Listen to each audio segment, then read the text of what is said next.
बनी थी हुकूमत, हुक्मरान बैठ गए, हस्तिनापुर में थे, हस्तिनापुर में रह गए।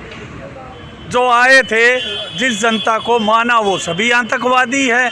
बचे थे हम ही लोग जो किसान थे, किसानों को भी बना दिया इन्होंने आतंकवादी। तो इस देश में पूछते हैं राज किसका है सब देश भगत नहीं है, और सब है सब आतंकवादी, तो ये देश नहीं है।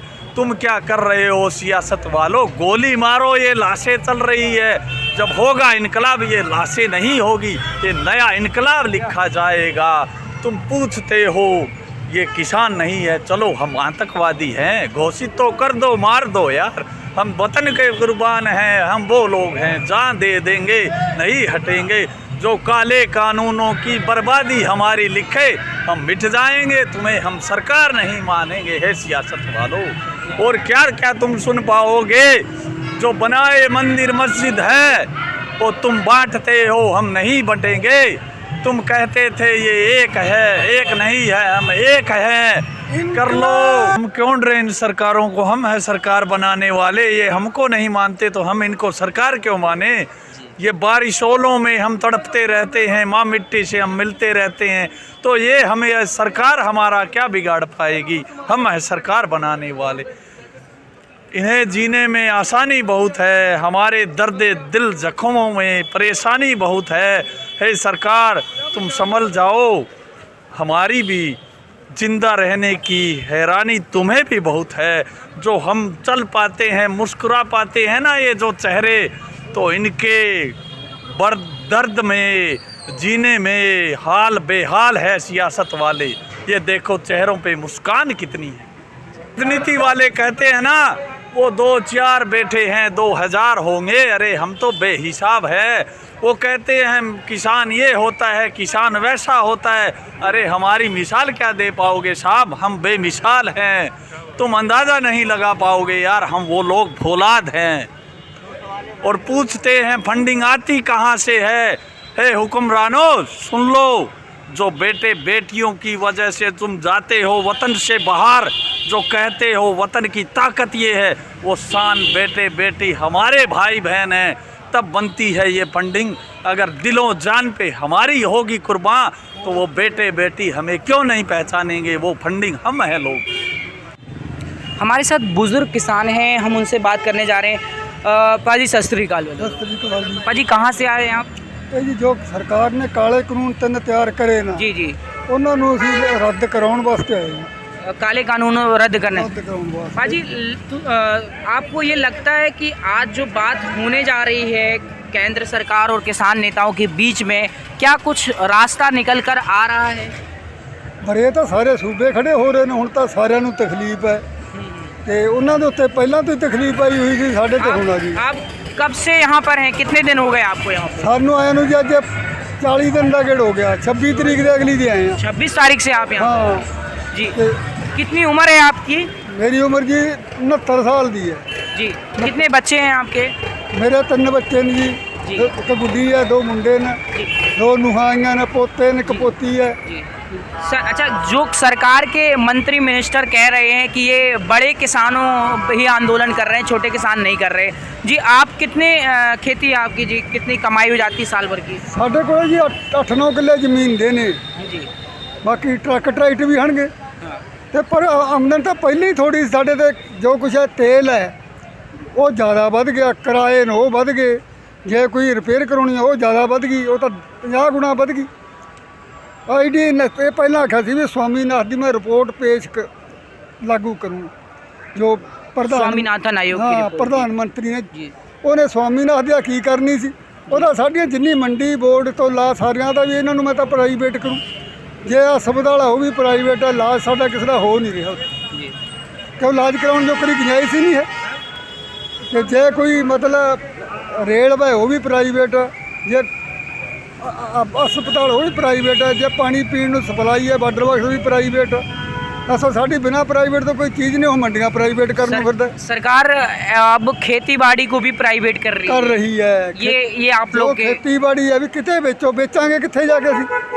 ਜੇ ਸਾਡੀ ਹੁਣ 1888 ਦਾ ਭਾਅ ਹੈ ਤੇ ਬਾਹਰ ਜਾ ਕੇ ਤਾਂ ਉੱਥੇ ਸਾਡੀ 1000 ਨੂੰ ਵੀ ਨਹੀਂ ਖਰੀਦਦਾ। जी ਫਿਰ ਸਾਨੂੰ ਸਰਕਾਰ ਦੀ ਲੋੜ ਕੀ ਪੈਂਦੀ ਹੈ? ਸਰਕਾਰ ਬਣਾਈ ਕਾਹਦੇ ਵਾਸਤੇ? ਜੇ ਪ੍ਰਾਈਵੇਟਾਂ ਨਾਲ ਹੀ ਸਾਡੇ ਸੰਬੰਧ ਕਰਨੇ ਨਾ ਤਾਂ ਇਹ ਫਿਰ ਆਪਣੀ ਸਰਕਾਰ ਨੂੰ ਇਹ ਅਸਤੀਫੇ ਦੇਣ, ਜੋ ਸਾਡਾ ਫੈਸਲਾ ਹੋ ਅਸੀਂ ਆਪਦਾ फैसला आप तय करेंगे। जी, अब एमएसपी को लेकर मैं एक सवाल और पूछना चाहूँगा, क्या आपको लगता है कि सरकार एमएसपी को लेकर एक कड़ा कानून ला रही है और किसानों को एमएसपी का हक दिलवाएगी? नहीं दिलवाओगी। ये जितने काले कानून है ना वापस लेंगे।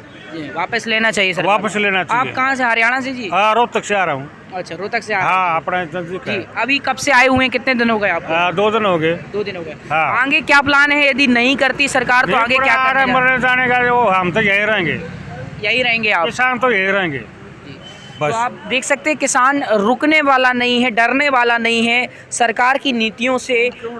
वो जी डरने वाले नहीं है। एक युवा किसान भी हमारे साथ। जी बोलिए। अरे हम क्यों डरे इन सरकारों को? हम है सरकार बनाने वाले। ये हमको नहीं मानते तो हम इनको सरकार क्यों माने? ये बारिशों में हम तड़पते रहते हैं, माँ मिट्टी से हम मिलते रहते हैं, तो ये हमें सरकार हमारा क्या बिगाड़ पाएगी? हम है सरकार बनाने वाले। इन्हें जीने में आसानी बहुत है, हमारे दर्द दिल जख्मों में परेशानी बहुत है। हे सरकार, तुम संभल जाओ, हमारी भी जिंदा रहने की हैरानी तुम्हें भी बहुत है। जो हम चल पाते हैं, मुस्कुरा पाते हैं ना ये जो चेहरे, तो इनके दर्द में जीने में हाल बेहाल है सियासत वाले। ये देखो चेहरों पे मुस्कान कितनी है। ये सियासत बहुत गंदी चीज़ है कहा जाता है, और सियासत वाले जो लोग हैं वो किसानों को कितना बांट रहे हैं ये देखना होगा। जी आप बताइए, आप कहाँ से आए? जी हम फरीदपुर से आए हैं, पेंडा सुखनावाला हाँ। गाँव। देखिए सरकार अपनी मनमर्जी कर रही है, वो तो सुख की नींद सो रहे हैं, लेकिन हमारा हाल भी देखे यहाँ पर आके। किसी का घर में कोई बीबी बीमार है या कोई बच्चा है तो सभी इधर आ पाए, तो फिर उसकी देखभाल कौन करेगा? ये तो ऐशो आराम से रह रहे हैं, इनको हक बनता कि हमारा हक दीजिए। सरकार के लोगों को भी आना चाहिए और इन किसानों की हालत देखनी चाहिए कि वो कैसे रह रहे हैं, जो हम ग्राउंड से जो तस्वीरें निकाल रहे हैं। जी, और ये पंजाब और हरियाणा की बात नहीं रही है, हमारी जो गहरे गाँव की राजनीति ने हमें घाव दिए थे, हम सब ने मिल के भर लिए हैं।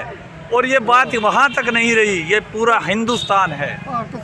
वो राजनीति वाले कहते हैं ना वो 2-4 बेटे हैं 2000 होंगे, अरे हम तो बेहिसाब है।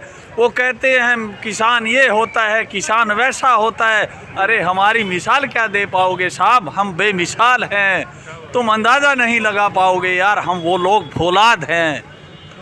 और पूछते हैं फंडिंग आती कहाँ से है? हे हुक्मरानों सुन लो, जो बेटे बेटियों की वजह से तुम जाते हो वतन से बाहर, जो कहते हो वतन की ताकत ये है, वो शान बेटे बेटी हमारे भाई बहन हैं, तब बनती है ये फंडिंग।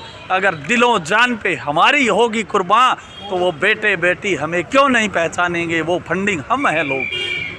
ये जो हिंदुस्तान से किसान के बेटे या बेटियां जो फॉरेन्स गए हुए हैं, जब वो अपनी मिट्टी की खुशबू याद करते हैं, जब अपने वो खेती करने वाले अपने माँ बाप को जब याद करते हैं, तो वही फंडिंग कर रहे हैं। इनके कहने का मतलब साफ तौर से था कि जो फंडिंग की जो बात कर रही है सरकार कि ये खालिस्तानी है, आतंकवादी हैं, कहाँ से इनकी फंडिंग आ रही है, जो बड़ा सवाल वो पूछ रहे हैं। और जी जी जी जी बोलिए। बनी थी हुकूमत, हुक्मरान बैठ गए, हस्तिनापुर में थे, हस्तिनापुर में रह गए। जो आए थे, जिस जनता को माना वो सभी आतंकवादी है। बचे थे हम ही लोग जो किसान थे, किसानों को भी बना दिया इन्होंने आतंकवादी। तो इस देश में पूछते हैं राज किसका है सब देश भगत नहीं है, और सब है सब आतंकवादी, तो ये देश नहीं है। तुम क्या कर रहे हो सियासत वालों? गोली मारो, ये लाशें चल रही है। जब होगा इनकलाब ये लाशें नहीं होगी, ये नया इनकलाब लिखा जाएगा। तुम पूछते हो ये किसान नहीं है, चलो हम आतंकवादी हैं, घोषित तो कर दो, मार दो यार। हम वतन के कुर्बान हैं, हम वो लोग हैं जान दे देंगे, नहीं हटेंगे। जो काले कानूनों की बर्बादी हमारी लिखे, हम मिट जाएंगे, तुम्हें हम सरकार नहीं मानेंगे। है सियासत वालों, और क्या क्या तुम सुन पाओगे? जो बनाए मंदिर मस्जिद है वो तुम बांटते हो, हम नहीं बटेंगे। तुम कहते थे ये एक है, एक नहीं है, हम एक हैं, कर लो तुम करते हो बातें बड़ी बड़ी मन की कि राम है, गीता है, ये है, नानक है। अरे हम उन्हीं के बेटे हैं, भगवान ने फरिश्ता बना के हमें भेजा है, लेकिन तुम बांटने पे कितने तुले हो, हम नहीं बटेंगे साहब, नहीं बटेंगे सियासत वालों। बोलूँगा बिल्कुल मैं अभी चैनल पे बोल रहा हूँ। जी। तो सर क्या लगता है आपको, जो इनकलाब का जो नारा जो किसानों ने अभी मौजूदा दौर में जो दिया है, वो मतलब एक तरीके से पूरे देश को किसानों ने जगा दिया है। दूसरे मतलब कहीं भी दूसरे प्रदेशों की भी बात करें, कहीं भी बात करें, पूरे देश को भारत के किसानों ने जगा दिया। एक विपक्ष से भी बड़ा काम किया है सर। भाई मैं आपके चैनल से आप सबको तो वेलकम कहता हूँ और आपको राम राम और नमस्ते सत श्री अकाल बुलाता हूँ। वाहिगुरु जी का खालसा वाहिगुरु जी की फतेह भी करता हूँ। पंजाब का तो मैंने माना कि ये गोदी मीडिया हमेशा खालिस्तानी करता था। क्या ये हरियाणा, एमपी, यूपी, बिहार, तमिलनाडु, क्या ये भी सारे खालिस्तानी? ये मेरा आपको प्रेस को सवाल है। जी। क्योंकि मैं खुद प्रेस से हूँ तो मैं आपसे पूछ रहा जी। हूँ। मेरा ये प्रेस को सवाल है कि आप यहाँ पे कई दिन से सर्वे कर रहे होगे, आपको यहाँ पे खालिस्तानी नजर आए क्या? जी, ये मेरा आज यहाँ पहला दिन था। सिंघू बॉर्डर में 3 दिन आपने सिंघू बॉर्डर में करा, आपको वहाँ पे खालिस्तानी नजर आए? नहीं। अब मैं बोल रहा हूँ, आपको भगत सिंह सबसे बढ़िया लगता है ना, हमारे मॉडल है, रोल मॉडल है भगत सिंह जी। भगत सिंह कहते हैं कि हर घर में होना, भगत सिंह होना चाहिए, मेरा बेटा भगत सिंह होना चाहिए, लेकिन पड़ोसी के घर में पैदा होना चाहिए, मेरे घर में नहीं। भगत सिंह तो चाहिए लेकिन अपने पड़ोसी के घर में चाहिए। क्यों? आजकल हम हो गए हैं मॉडर्नाइज्ड। मॉडर्नाइज होने से क्या है, हमें दुख तकलीफ से डर लगने लग गया। जब हमें दुख से डर लगेगा तो भगत सिंह होना जरूर चाहिए मेरा बेटा, लेकिन पड़ोसी के घर में पैदा हो, ताकि वो जो देश के लिए करे मैं उसका सुख मान लूँ। भाई सुख ऐसे नहीं माना जाएगा, सुख के लिए तकलीफ़ें उठानी पड़ेंगी, मोर्चों में आना पड़ेगा। मैं जितने भी हरियाणा पंजाब के अंदर मेरा युवा, भाई मैं 58 हूँ, मैं अपने आप को युवा कहता हूँ। जो युवा घरों में बैठा है, रजाइयों का निक मान रहा है, उनसे मैं दरखास्त करता हूँ कि एक बार मोर्चे में आओ। पुरानी कहावत होती थी हमारे दादा परदादा के टाइम पे, जिसने लाहौर नहीं देखा वो इस दुनिया में नहीं आया। मैं कहता हूँ जिसने ये किसान आंदोलन में अपनी हाजिरी लगाई वो इस दुनिया में नहीं आया। जिंदाबाद। सर आपने मेरे से एक क्वेश्चन पूछा, मैं भी आपसे एक क्वेश्चन पूछता हूँ कि क्या जो अभी तक आंदोलन की परिभाषा होती थी, अभी तक आंदोलन जो युवा समझते थे कि 20-50 राजनीतिक पार्टियों के लोग आ गए, अधिकारियों को ज्ञापन सौंप दिया और उसको आंदोलन मानकर चलते थे जो युवा, अब युवाओं को यहाँ आकर पता चल रहा है कि आंदोलन की परिभाषा क्या होती है। जो आज़ादी के वक्त हमने जो गुलामी से जो हमने छुटकारा पाया, वैसे आंदोलन और आज का जो आंदोलन है उसको कैसे देखते हैं? देखो यार, मैं बात करना चाहता हूँ। हमारे फादर साहब ने 47 देखी, 47, मैं आंदोलन पे आऊँगा। उन्होंने 47 का आंदोलन ही था वो, उन्होंने वो देखी, मैंने 84 देखी। मेरे बच्चे जो आज उन्होंने 2020 देख रहे हैं, ठीक है। आंदोलन ये होता है डियर, हमने आंदोलन देखा था अभी कुछ टाइम पहले अन्ना जी का भी, उसमें से क्या निकला? आज कुछ नहीं निकला। मैं ये कहता हूँ कुछ नहीं निकला। 2011 में हुआ था ना जो आंदोलन हुआ ना, उसमें से निकला क्या? आपकी पार्टी निकली एक। आंदोलन में जो मेन मुद्दा था लोक बाल बिल, क्या वो आज तक पास हुआ है? नहीं हुआ। ये किसान आंदोलन एक ऐसा आंदोलन होगा जिसमें से आर पार की लड़ाई है और फैसला भी होकर रहेगा। भगत सिंह ऐसे ही नहीं कहा करता था, सरफरोशी की तमन्ना अब हमारे दिल में है, देखना है जोर कितना। सेंटर की भाई साहब बाजू कातिल तो हम मानते ही नहीं, हम तो कहते हैं सेंटर की सरकार में जो मोदी बैठा है उसकी बाजू में कितना कदम है, कितनी की गोली चलवा लेगा, कितनी तोप पटवाएगा, अब वो यहाँ देखा जाएगा। ये जो है ना, शहीदों की चिताओं पर लगेंगे हर बरस मेले, वतन पे मिटने वालों का यही बाकी नहीं चाहोगा। आपने देखा 53 हमारे 16 साल से लेके और 70 साल के बुजुर्ग यहाँ शहीद हो चुके हैं। एक इतिहास लिखा जा रहा है, ये आंदोलन नहीं है, इतिहास है। बच्चों को पढ़ाया जाएगा। लगभग 50 से ऊपर किसानों की मौत हो चुकी है। 53 जो मेरी नॉलेज कह रही है आज की डेट में 53। तो ये कि इतिहास लिखा जाएगा, आने वाली पीढ़ी को बच्चों को पढ़ाया जाएगा।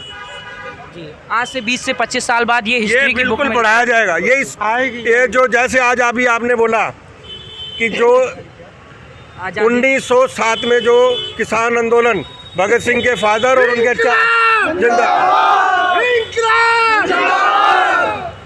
जो भगत सिंह के फादर उनके चाचा जी ने जो आंदोलन चलाया था, किसान आंदोलन, वो 9 महीने चला था। आज हम उस इतिहास को पढ़ते हैं। आने वाला टाइम इस किसान आंदोलन को भी अपने बच्चों को बताया करेगा और वो ये किताबों में छपेगा आंदोलन। और उसमें जितने लोग हमारे बच्चे, बुजुर्ग, बहनें, माई सब जो शहीद हुए उनका नाम सुनहरी अक्षरों में लिखा जाएगा। 2020 के इतिहास में 2019-2020 का जो इतिहास है किसान आंदोलन का, उसमें लिखा जाएगा। सर बहुत बहुत धन्यवाद सर बात करने के लिए।